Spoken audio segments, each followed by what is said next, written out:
I, 35M, need to get this off my chest. Sorry if this is too long, but I need to tell my story from the beginning to make sense of everything that happened. I met Genevieve in 8th grade when I was 13. I still remember that day clearly. I was in the library during lunch break, as usual, solving math problems while everyone else was in the cafeteria. She walked in, looking lost and frustrated. She was the most popular girl in school, beautiful, outgoing, and everyone wanted to be her friend. I was shocked when she approached my table and asked if I could help her with algebra. That's how it started. We would meet every day during lunch break. I would help her with math, and she would share her lunch with me because I always forgot to bring mine. Soon, we started hanging out after school too. She introduced me to her friends, and suddenly, the nerdy kid who spent all his time in the library had a social life. By the time we reached high school, we were dating. Everyone was surprised that Genevieve chose me over the football players and popular guys who were always asking her out. But we just clicked. She brought excitement to my life, and I gave her the stability she needed. Her parents loved me because her grades improved after we started dating. My parents adored her because she got me out of my shell. We went to the same college. It wasn't planned, she actually got a better scholarship offer from another university, but she chose to stay with me. We lived in the same dorm building, had the same friend group, and planned our future together. I studied computer science while she majored in physical education. We both landed good jobs right after graduation. I joined a tech company, and she became a fitness trainer at a local gym. Getting married was the natural next step. Everyone expected it. Our wedding was perfect, just like our relationship. The first few years of marriage were exactly what we had dreamed of. We bought a house in a nice neighborhood, had good jobs, and were planning to start trying for a baby after her promotion. Everything changed when Genevieve switched to this upscale gym called Elite Fitness last year. She was excited about the opportunity because it paid better and had better facilities. That's where she met Connor, the head trainer. At first, all she talked about was how amazing he was at his job and how much she was learning from him. I was happy for her because she seemed passionate about work. But then things started changing slowly. She began staying late at work, saying she had training sessions with clients. She would be on her phone constantly, smiling at texts, but would turn the screen away if I walked by. When I asked about it, she accused me of being controlling and paranoid.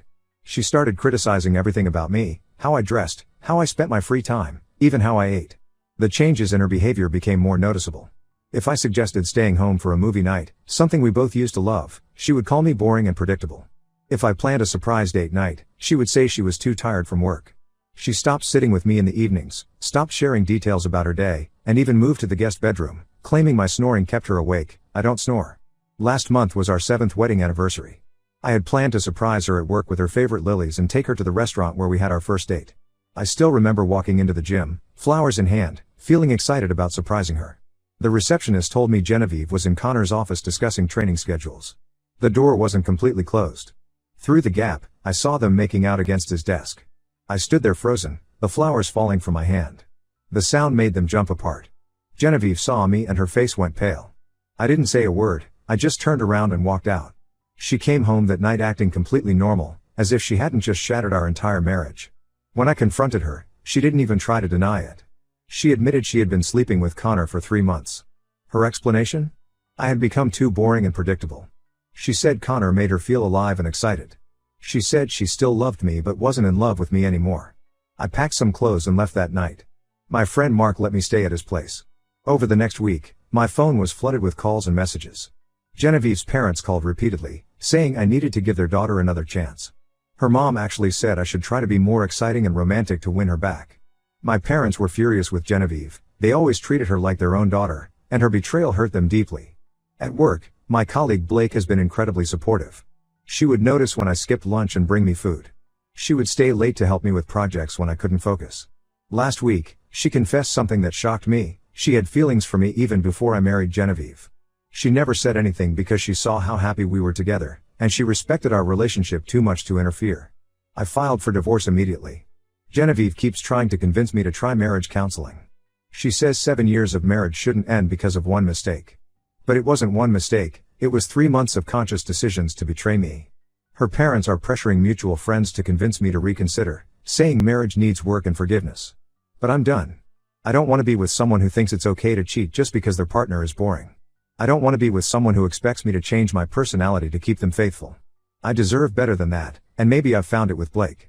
She likes me exactly as I am, boring movie nights, quiet reading times, and all.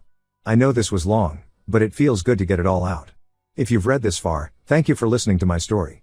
Update 1: Things have gotten really messy since my last post, and I need to share what's been happening because it's too much to handle alone. Yesterday, I was working from home when my doorbell rang. I opened the door to find a woman I'd never met before. She introduced herself as Sarah, Connor's wife. Yes, the same Connor who was sleeping with my wife. I invited her in, and what she revealed turned my world upside down even more. Sarah had found text messages between Connor and Genevieve on Connor's old phone. She showed me screenshots of their conversations going back 6 months, not 3 months like Genevieve had claimed. They had been planning to move in together after our divorce was finalized. But here's the bombshell: Genevieve is pregnant, and they're not sure who the father is. The texts were nauseating to read. Genevieve and Connor would mock my boring lifestyle, making fun of how I preferred quiet evenings at home over parties. They joked about how I never suspected anything when Genevieve said she had late client sessions. There were intimate photos they had shared, plans they made for vacations while I was away on business trips, and even discussions about how they would break the news to everyone after the divorce. Sarah told me this wasn't Connor's first affair. Apparently, he has a pattern of targeting married women at the gym, especially those in long-term relationships. He would start by offering them special training sessions, then compliment them constantly, make them feel special and excited. He did this with at least 4 other women before Genevieve. Sarah stayed with him because of their 3 kids, but this time she's filing for divorce too. After Sarah left, I got a call from Genevieve's mother. The news of the pregnancy had reached them somehow. Her tone was completely different from 2 weeks ago. Instead of accusing me of being unforgiving, she was now begging me to take Genevieve back because there's a chance the baby could be mine. She went on about how divorce would ruin their reputation in our small town, how people would talk if Genevieve had a baby right after our divorce. I hung up mid-conversation. My parents are even more furious now. My mom wanted to confront Genevieve's parents about trying to manipulate me into taking her back, but I convinced her to stay out of it. My dad, who always treated Genevieve like his own daughter, can't even say her name anymore without getting angry. I've been spending more time with Blake lately. After work, we often go to this quiet coffee shop near our office. She's so different from Genevieve. While Genevieve always needed to be the center of attention, Blake is content just sitting in comfortable silence. She loves reading, just like me, and doesn't think my hobbies are boring. We haven't started dating yet because I want to wait until my divorce is finalized, but there's definitely something special growing between us. The situation at work has become awkward. Word got out about Genevieve's pregnancy, and now everyone has an opinion. Some colleagues think I should try to work things out with her, at least until we know who the father is. Others, especially those who know about Connor's history with married women, support my decision to leave. Our friend group has split into 2 camps. Mark and his wife, who have been our friends since college, are firmly on my side. They've cut all contact with Genevieve. But some friends, like Rachel and Tom, think I'm being too harsh by not even considering reconciliation.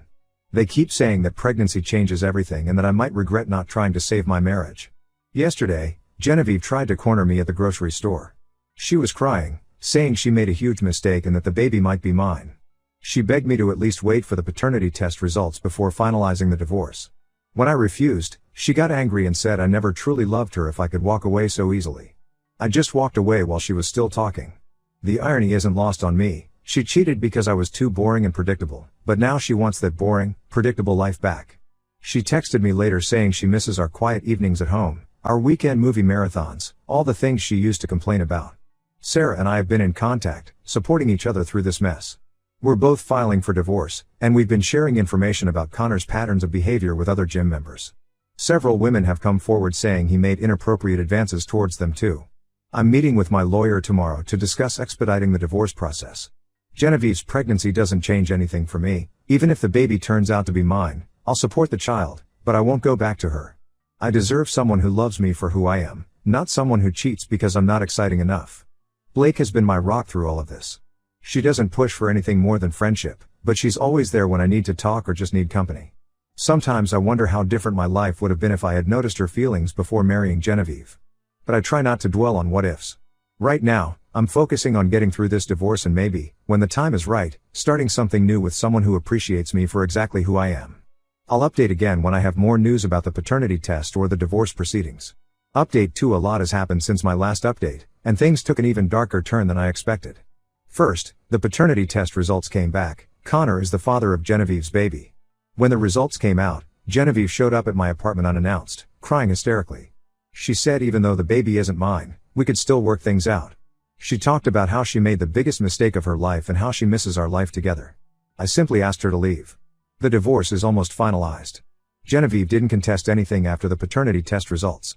She's letting me keep the house, and we've already divided our assets. Her parents have stopped calling me, finally accepting that their daughter ruined our marriage. Blake and I started dating last month. We're taking things slow, but it feels right in a way my relationship with Genevieve never did. There's no pressure to be someone I'm not. We can spend an entire weekend just reading books together or working on our own projects in comfortable silence.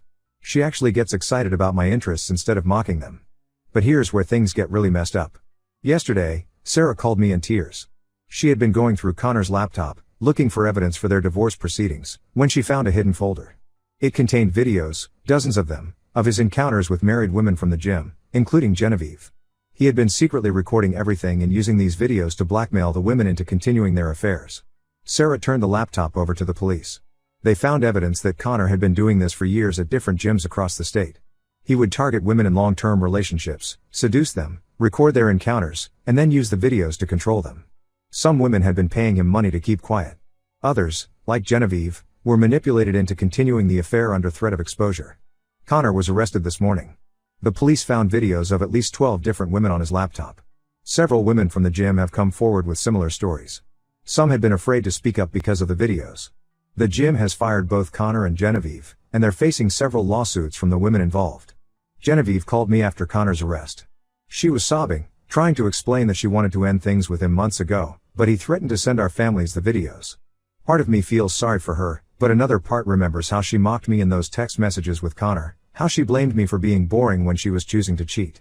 Our mutual friends who had been pushing me to reconcile with Genevieve are now apologizing to me. They had no idea about the blackmail videos. Even Rachel and Tom, who were the most vocal about me being too harsh, came over to apologize. They brought over my old gaming console that I had left at their place months ago. Genevieve's parents finally came to see me. They broke down and apologized for trying to pressure me into reconciliation. Her father admitted they were more worried about what people would say about their daughter having a baby with a married man than they were about my feelings or mental health. Her mother couldn't even look me in the eye. Blake has been incredibly supportive through all of this. When news of the videos broke, she took a day off work to stay with me, knowing how overwhelming everything would be. She never says "I told you so," even though she had always felt something was off about Connor when Genevieve first started working with him. The whole situation has turned into a huge scandal in our small town. The gym is facing investigation for negligence, as there had been complaints about Connor's behavior before but they were ignored. Several of his victims are planning to press charges. Sarah is working with a lawyer to build a case against him.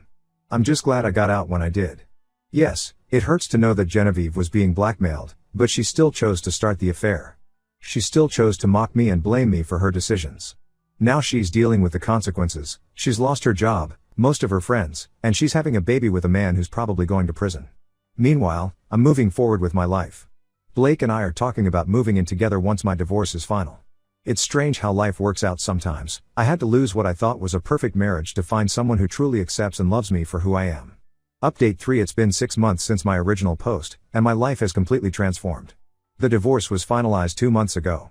Blake and I moved in together last month, and honestly, it's been incredible. We converted the spare bedroom into a library where we both work and read. She understands my need for quiet time and actually shares it, unlike Genevieve who always saw it as a flaw. The legal drama with Connor has intensified. He's facing multiple charges of extortion and invasion of privacy. The police found evidence that he had been doing this at 3 different gyms over the past 5 years. More women have come forward, and now he's looking at possible jail time. Sarah has been incredibly strong through all of this. She's become an advocate for other victims and is working with a women's support group. Genevieve gave birth last week. She moved back in with her parents and left the fitness industry completely. She tried to reach out to me through Mark, asking if I would come to see the baby. I declined. The baby isn't mine, and I've moved on with my life. She's Connor's responsibility, even if he's probably going to prison. I ran into Genevieve at the grocery store yesterday. She looked tired and different, not at all like the confident trainer she used to be. She tried to talk to me, saying she regrets everything and misses our boring life together. She mentioned how she now understands the value of quiet evenings at home and stable relationships. I just walked away. I'm done with that chapter of my life. Blake and I are planning to get married next spring. It's going to be a small ceremony, nothing like my wedding with Genevieve. My parents adore Blake. My mom actually cried when we told them about our engagement, saying she finally has a daughter-in-law who truly appreciates her son. Blake's family has welcomed me warmly too. Her brother and I have become close friends, bonding over our shared love of old sci-fi movies. The gym where everything happened has shut down after multiple lawsuits. Turns out Connor wasn't the only problem. The management had been covering up complaints about him for years. Sarah won her divorce settlement, getting full custody of their kids and most of their assets. She's using part of the money to help other victims with their legal fees. Some people in our social circle still think I should have been more understanding of Genevieve's situation with the blackmail. But they don't understand that the betrayal happened long before the blackmail. She chose to start the affair, chose to mock me behind my back, chose to blame me for her decisions. The blackmail came later. My life is peaceful now. Blake and I have a routine that some might call boring. We work, we read, we cook together, we watch documentaries. But she makes me feel loved and accepted for exactly who I am. Last night, we were just sitting on our couch, both reading our own books in comfortable silence, when she looked up at me and smiled. That moment of quiet understanding meant more to me than all the excitement Genevieve said I was lacking. Sometimes the best endings aren't about dramatic reconciliations or forgiveness. Sometimes they're about walking away from toxicity and finding peace elsewhere. I'm thankful every day that I had the strength to leave when I did, and that I found someone who loves the real me. This will be my last update. Thanks to everyone who supported me through this journey. Life is good, peaceful, and yes, wonderfully boring, exactly how I like it.